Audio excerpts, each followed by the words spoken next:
살아가는 그 삶이 행복임을 우리가 깨닫고 모두가 하나님 뜻대로 열심히 거룩하게 살아가시길 바랍니다. 아멘. 서로 인사하십시다. 주의 이름으로 사랑합니다.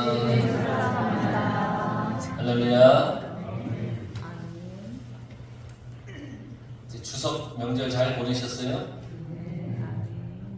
목소리가 힘이 없는 걸 보니까 음식하느라고 다들 지치셨나 보네.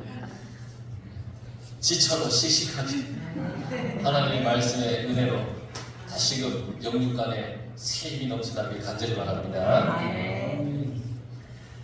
오늘 말씀을 보면 13절에 예수께서 들으시고 배를 타고 떠나사 따로 빈들에 가시니 무리가 듣고 여러 고을로부터 걸어서 따라간지라.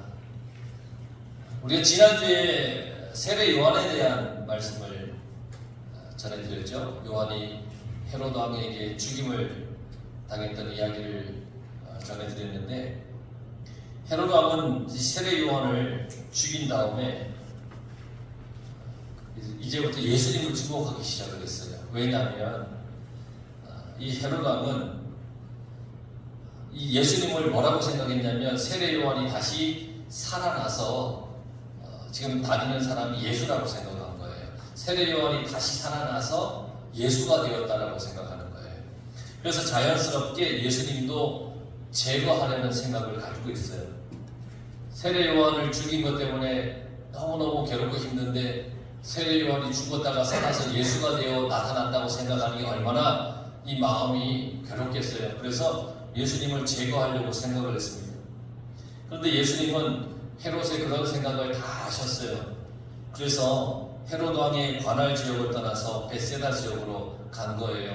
그래서 13절에 말씀하는 게 예수님께서 들으시고 배를 타고 떠났다 하는 것은 헤롯 왕이 예수님을 죽이려고 하는 그 사실을, 그 마음을 다 아시기 때문에 그걸 다 듣고 떠나셨다는 겁니다. 예수께서 들으시고 배를 타고 떠나사, 예수님께서는 배를 타고 따로 빈들로 가셨습니다. 빈들이라는 곳에 이렇게 가셨어요. 빈들. 한적한 곳이에요. 빈 곳이에요. 거기서 예수님은 제자들을 훈련시키려고 그리로 데려갔어요. 광야, 빈들 이런 곳은 훈련을 시키는 아주 좋은 그런 적합한 장소에 성경에 보면. 그래서 제자들을 훈련시키기 위해서 빈들로 이렇게 데리고 가셨는데, 예수님이 벳세다 지역에 오셨다는 소문이 금세 났어요. 그러니까 사람들이 예수가 벳세다에 왔대. 예수가 하간포에 왔대. 그러니까 막 태안에서도 오고 서산에서도 오고 당진에서도 오고 막 사람들이 몰려드는 거예요. 14절에 보면 예수께서 나오사 큰 무리를 보시고 불쌍히 여기사 그들 중에 있는 병자를 고쳐주시니라. 예수님은 그들을 불쌍히 여겨주셔서 병자들을 고쳐주셨어요. 15절에 보세요. 저녁이 되매 제자들이 나와 이르되 이곳은 빈들이요 때도 이미 저물었으니 무리를 보내어 마을에 들어가 먹을 것을 사 먹게 하소서. 저녁이 되었어요. 그러니까 제자들이 예수님께 말을 했어요. 이곳은 빈들입니다. 이미 때도 저녁이 되었고 날이 다 저물었습니다. 그러니까 주님, 사람들을 지금 다 마을로 보내서 먹을 걸 다 사먹게 해야 합니다. 그렇게 제안을 했어요. 빈들은 아까도 말씀드렸지만 광야예요. 아무것도 없어요. 풀도 잘 자라지 않는 광야, 한적한 곳이, 마을도 없고 인적도 드물고, 물론 먹을 것도 없어요. 때도 이미 저녁이 되었어요. 다 날이 저물었어요. 여기에 모여있는 무리들은 성경에 보니까 남자만 5,000명이에요. 여자와 아이들까지 치면 어마어마한 사람들이 지금 모여있는 거예요. 그런데 제자들이 발견한 것은 물고기 2마리와 보리떡 5개뿐이에요. 한번 생각해 보세요. 지금 이 광야의 빈들에 먹을 것이라고 물고기 2마리, 보리떡 5개밖에 없는데, 남자만 5,000명, 여자와 아이까지 치면 10,000명이 훌쩍 넘는 그 사람들을 도대체 뭘로 먹이겠습니까? 그러니까 16절에 보십시오. 예수께서 이르실 때 갈 것 없다. 너희가 먹을 것을 주라. 가게 할 필요가 없다. 그들을 가게 하지 마라. 어쩌면 여러분 제자들이 예수님께 건의한 그 말이 맞아요. 맞잖아요. 현실적이잖아요.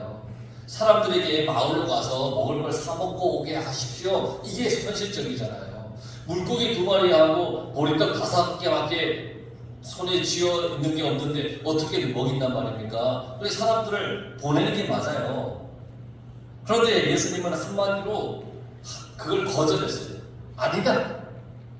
그러면서 너희가 먹을 것을 주라. 이렇게 말씀하셨어요. 너희가 먹을 걸 주어라. 제자들은 이들이 가서 스스로 사 먹게 해야 한다고 건의를 했지만 예수님은 아니다. 너희들이 먹을 걸 주어라. 그러니까 제자들 입장에서는 그 말씀이 좀 황당한 말씀같이 들려요. 여러분들에게 그렇게 주님이 말씀하시면 대만에 아멘! 하고 그렇게 할 수 있겠습니까? 저라도 되게 황당할 것 같아요. 주님 지금 우리가 가진 것은 물고기 2마리, 보리떡 5개 이거밖에 없습니다. 암만 뒤져 찾아와도 이 어린아이가 가지고 있는 그거밖에 없습니다. 이거 예수님 우리 보고 먹을 걸 주라니까 이게 말이 됩니까? 그게 황당한 말씀으로 들리는 거예요.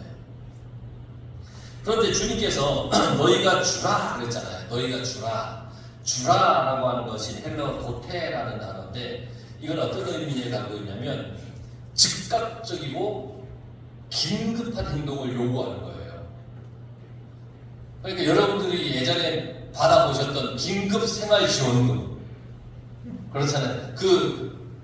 우리 여기 이 동네에 기름 유출 났을 때 정부에서 긴급생활지원금에서 받으셨잖아요. 1차, 2차, 3차까지 받았나? 어떻게 받았나? 받으셨을 거 아니에요. 저도 받아봤습니다.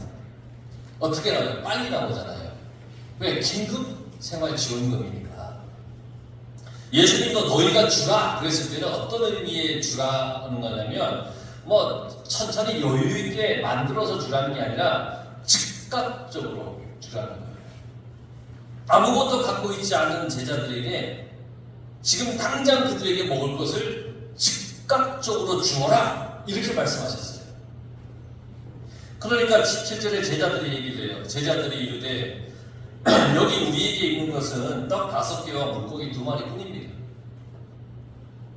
이 현실적인 얘기예요. 주님, 우리가 가지고 있는 건 이 보리떡 5개, 물고기 2마리 뿐입니다. 주님, 그렇게 주라고 하시면 이 무리들에게 우리에게 즉각적으로 주라고 하신다면 우리 많은 돈이 필요합니다. 제자들의 생각에는 얼른 어디인가 가서 사올 생각인 거죠. 돈이 필요합니다. 맞습니다. 여러분, 지금 제자들이 가지고 있는 것은 떡 5개, 물고기 2마리 뿐입니다. 이걸 가지고 수많은 사람들을 먹일 수가 없어요. 이들을 다 사서 먹이려면 200데나리온이라고 하는 돈이 필요합니다. 엄청나게 많은 돈입니다. 1데나리온이 노동자 한 사람이 하루 일해서 버는 돈이에요. 200데나리온은 200일을 일해서 버는 돈이에요. 그러니까 엄청난 돈이잖아요. 제자들은 돈으로 해결하려고 했어요. 이 사람들을 다 먹으려면 200데나리온이 필요해요. 돈으로 해결하려고 했어요. 그러니까 자기들은 가진 게 없다는 거예요. 제자들이 뭐가 있겠어요? 다 고향에 다 내려놓고 아무것도 가지지 않고 예수님을 따라왔으니 가진 게 없잖아요. 하루하루 하나님께서 먹여주시는 대로 그 은혜 가운데 지금 예수님을 따라다니는 제자들인데 뭐가 가진 게 있어요? 돈이 없다고 걱정을 하고 있어요. 그런데 여러분 가만히 생각해 보세요. 제자들은 조금 전까지만 해도 예수님께서 행하시는 능력을 체험했던 사람들이에요. 그렇잖아요. 귀신이 쫓겨나고 병자가 고쳐지고 이런 것들을 다 체험했던 사람들이에요. 의기양양하게 자랑스럽게 예수님께 막 보고를 해요. 우리가 전도하고 왔는데 놀라운 얘기를 합니다. 제자들은 능력을 행하는 것이 자기들의 힘이 아니었음을 알고 있어요. 예수님께서 주신 능력으로 행한 것임을 이미 알고 있어요. 그런데 그들 앞에 다시 큰 문제가 생겼어요. 그러자 걱정이 앞서는 거예요. 돈 걱정을 하는 거예요. 돈 걱정을 해요. 앞에 계신 주님이, 예수님이 메시아예요. 문제를 해결해 주시는 하나님의 아들이에요. 순종하면 돼요. 아멘 하면 돼요. 그렇죠? 앞에 계신 분이 메시아이시고, 그리고 문제를 해결해 주시는 하나님의 아들이에요. 여러분 믿으시죠? 예수님이 그런 분임을 믿으시죠? 그러면 우리가 순종하면 되고 아멘 하면 돼요. 내 생각을 앞세울 필요가 없는 거예요. 그리고 예수님은 이미 5,000명이나 먹는 그들을 먹일 수 있는 능력이 제자들에게 없다는 걸 잘 알아요. 그런데 예수님은 너희가 먹을 것을 주라 그렇게 말씀하셨어요. 왜 그렇게 말씀하셨습니까? 뻔히 아시는. 그렇게 말씀하신 이유가 그래요. 제자들에게 주시는 영적인 책임이에요. 너희들은 굶주리고 있는 사람들을 먹일 책임이 있다. 이게 제자들의 책임이라는 거예요. 굶주린 사람, 갈급한 사람을 먹일 책임이 있다.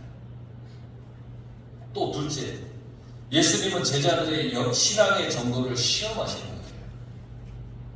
문제 앞에서 예수님을 신뢰하는가? 어려움 앞에서 예수님을 의지하는가? 그걸 지금 시험해 보시는 거예요. 시험은 두 가지가 있다고 그랬잖아요. 테스트하는 게 있고 템프테이션, 유혹하는 시험이 있다고 그랬잖아요. 예수님은 테스트하는 거예요. 지금 너희들이 나를 지금껏 따라다녔는데 너희들의 믿음이 어떠한가 좀 보자. 이렇게 테스트를 하는 거예요. 여러분, 예수님을 따르는 제자들은 이 사명을 잊어서는 안 됩니다. 맞아. 내가 영적 책임을 가지고 있는 사람이야. 내가 예수님을 의지하고 믿고 살아가야 될 사람이야 라고 하는 이 사명을 잊어서는 안 되는 거예요. 이게 교회의 사명이기도 해요. 교회는 양식을 주는 곳이에요. 영과 육의 양식을 주는 곳이에요. 심령이 메마르고 목마른 사람들에게 생명수를 마시게 할 책임이 있는 거예요. 교회에 나와서 말씀을 듣고 내 마음의 어떤 영적 갈급함을 해소하지 못하면 안 돼요. 교회의 책임을 다하지 못하는 거예요. 여러분, 말씀을 들을 때 내 마음에 있는 영적 갈급함이 해결되는 은혜가 있길 간절히 바랍니다. 그리고 어떤 어려움을 만나더라도 예수님을 잊어서는 안 됩니다. 예수님이 나와 함께 계시지? 맞아. 예수님이 나와 함께 계시지. 우리는 할 수는 없지만 예수님은 해결해 주실 능력이 있다는 것을 믿어야 되는 겁니다. 나는 못하지만 예수님이 할 수 있으시잖아요. 그 능력이 있잖아요. 그걸 믿어야 되는 겁니다.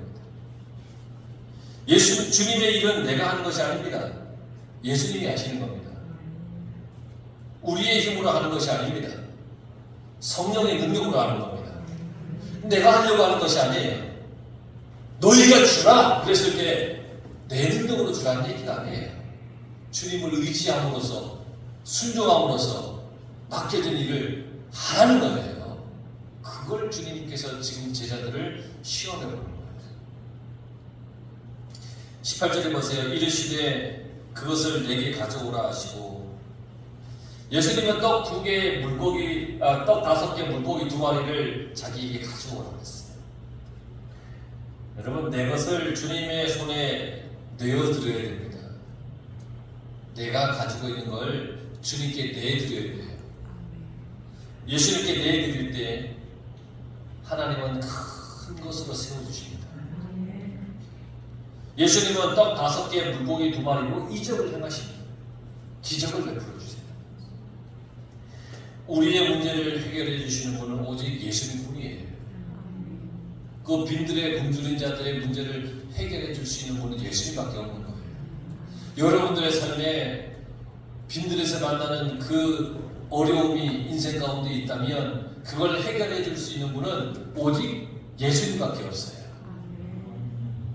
19절에 보세요. 무리를 명하여 잔디 위에 앉히시고 떡 5개와 물고기 2마리를 가지사 하늘을 우러러 축사하시고 떡을 떼어 제자들에게 주시매 제자들이 무리에게 주니. 우선은 무리를 명하여서 잔디 위에 앉히셨어요.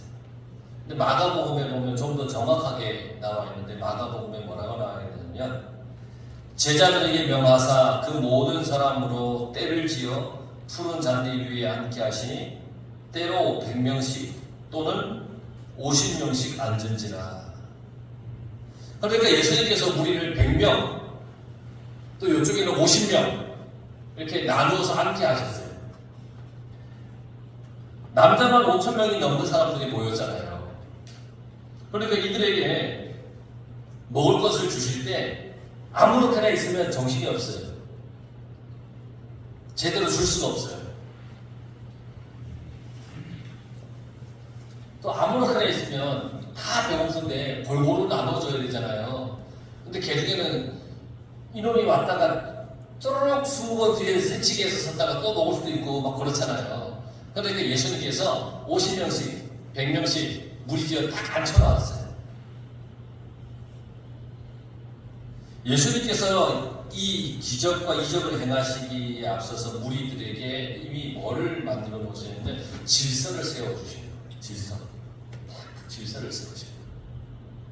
이게 주님이 요청하신 거예요. 너희들 100명씩 앉아라, 50명씩 앉아라. 주님이 그들에게 요청한 거예요. 주님의 축복을 누리기 위해서는 나의 형태를 포기해야 돼요. 나는 먼저 먹고 싶잖아요. 나는 빨리 가고 싶잖아요. 한 번 더 새치기에서 또 먹고 싶잖아요. 배고프니까. 그런데 그런 나의 형태를 포기해야 돼요. 주님이 원하시는 대형을 만들어야 돼요. 주님이 원하시는. 그게 내가 싫을 수도 있어요.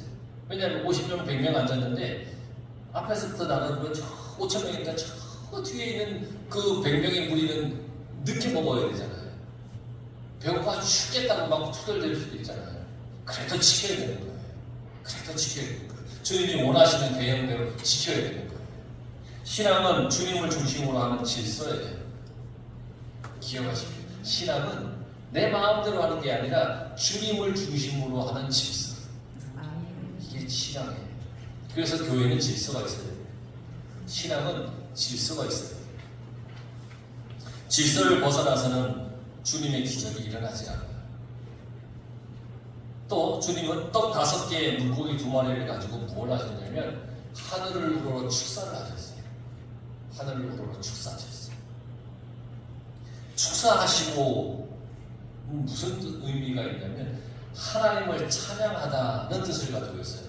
축사하는 것이 하나님을 찬양하는 거예요. 예수님은 하늘을 쳐다보셨어요. 떡을 들고 하늘을 우러러 봤잖아요.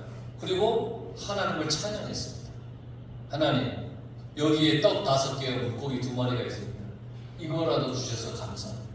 이걸 가지고 하나님, 주님의 하나님의 놀라운 영광이 나타나게 해주십시오. 그래서 하나님을 찬양했습니다. 그런데 제가 해봤어요. 지금 상황이 찬양이 나올 상황입니까? 제자들은 걱정의 태산입니다. 이야, 물고기 2마리, 보리떡 5개를 어떻게 먹이지? 걱정이. 그러나 주님은 하늘을 우러러 찬양했습니다. 감사했습니다. 또 떡을 떼어 제자들에게 주매 제자들이 무리에게 주니. 제자들에게 주시매. 제자들에게 주었다라고 하는 것은 원어에 보면 이 동사는 미완료 시제입니다. 그러니까 주는 게 끝이 나지 않았다는 겁니다. 미완료예요. 주는 게 끝이 나지 않았어요. 그럼 뭔 얘기예요? 계속 준다는 얘기예요. 계속 준다는 얘기예요. 떡이 예수님의 손에서 계속 증가하였다는 거예요. 계속 나왔다는 거예요. 예수님은 계속해서 떡을 떼어 제자들에게 나누어 주기 시작이 됐습니다. 여러분, 이 기적이 어떻게 일어났을까요? 어떤 방법으로 이렇게 했을까요? 어떤 마법이 있었을까요? 성경은 그 방법을 가르쳐 주지 않았어요. 성경 어디를 봐도 예수님이 어떤 방법으로 이것을 절묘하게 행하였다 뭐 이런 거에 나와 있지 않아요. 그저 무엇만 남아 있느냐? 예수님이 하셨다는 거예요. 방법으로 한 게 아니라 그저 예수님이 하신다는 거예요. 아마 방법이 나와 있으면 여러분 예수님 안 믿을걸요. 그 방법만 그냥 주구장창 익히려고 할 거예요. 주님 다 아시죠. 그저 주님이 하신 거예요. 기적이 어떻게 일어나는지 설명되어 있지 않아요. 그런데 떡이 예수님의 손에 끊임없이 계속해서 증가했어요. 제자들이 떡을 들고 가서 앉아있는 무리들에게 나누어 주고 나서 와보면 예수님의 손에 떡이 또 증가되어 있어요. 제자들이 얼마나 신기했을까요? 막 두근두근 되지 않았겠어요? 나눠주고 가면 예수님의 손에 떡이 또 있는 거예요. 그걸 받아다가 또 나눠주고 오면 또 있는 거예요. 여러분들 표정은 막 놀랍지도 않은 표정인가요? 난 놀랍죠. 교회 학교 어렸을 때 다닐 때 이 말씀을 많이 들었는데 그때는 그냥 그런 거보다 했어요. 그런데 나중에 목회를 하면서 설교를 준비하면서 이렇게 보니까 너무 놀라운 거예요.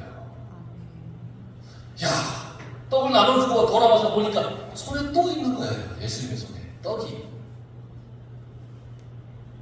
예수님은 제자들에게 하늘의 기쁨을 누리도록 하신 거예요. 이게 하늘의 기쁨. 하나님이 주시는 놀라운 기쁨입니다.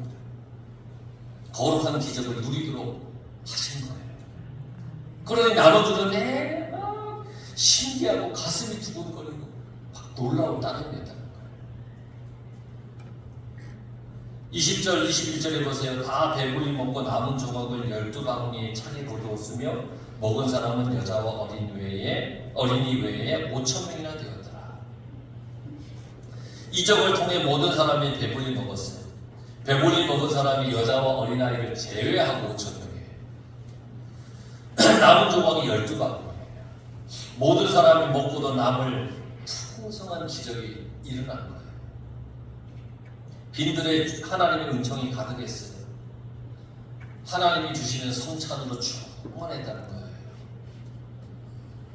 여러분, 마태복음 14장 3절에서 12절 우리가 지난주에 보았던 그 말씀을 보면 헤롯 궁의 잔치가 나오잖아요. 헤롯 왕이 잔치를 베풀었잖아요. 헤롯 궁의 잔치는 모든 조건을 다 갖추었잖아요.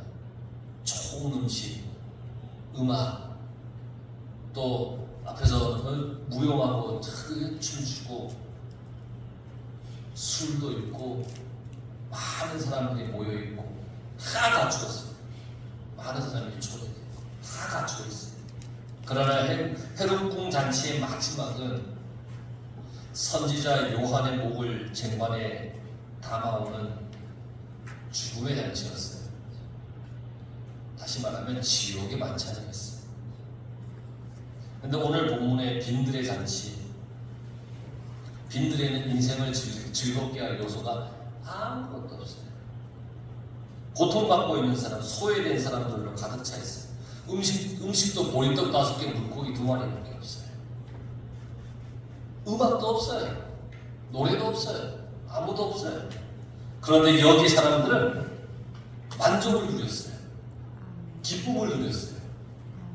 배불리 먹고도 남았어요. 말로 표현할 수 없는 하늘의 기쁨과 즐거움과 희락을 누렸어요. 헤롯궁 잔치의 주인은 헤롯이었고 빈들의 잔치의 주인은 예수님이었기 때문이에요. 돈이 있으면 행복할 줄 알고 돈을 우리가 모으지 않습니까? 이런 말이 있어요. 돈으로 침대는 살 수 있지만 잠은 살 수 없습니다. 돈으로 책은 살 수 있지만 지식은 살 수 없습니다. 돈으로 남자와 여자는 살 수 있지만 사랑은 살 수 없습니다. 돈으로 보약은 살 수 있지만 건강을 살 수는 없습니다.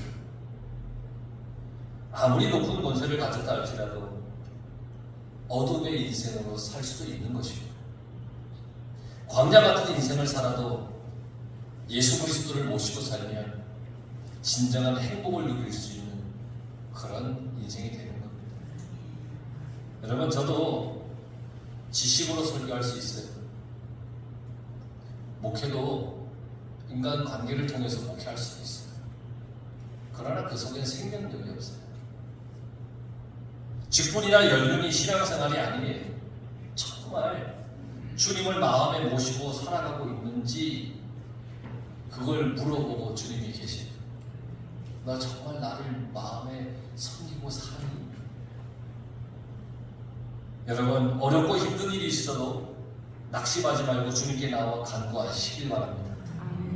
광야 같은 인생일지라도 주님께 나와서 엎드려 간구해야 되는 거예요. 사랑하는 사람을 잃어버릴 수도 있어요. 때로는 번창하던 일들이 망할 수도 있어요. 아름다운 관계가 깨질 수도 있어요. 광야처럼 기뻐할 요소가 아무것도 없을 수도 있어요. 여러분, 분노하여도 괜찮아요. 상처라도 괜찮아요. 낙심이라도 괜찮아요. 이 시간 주님 손에 모든 것을 맡기시기 바랍니다.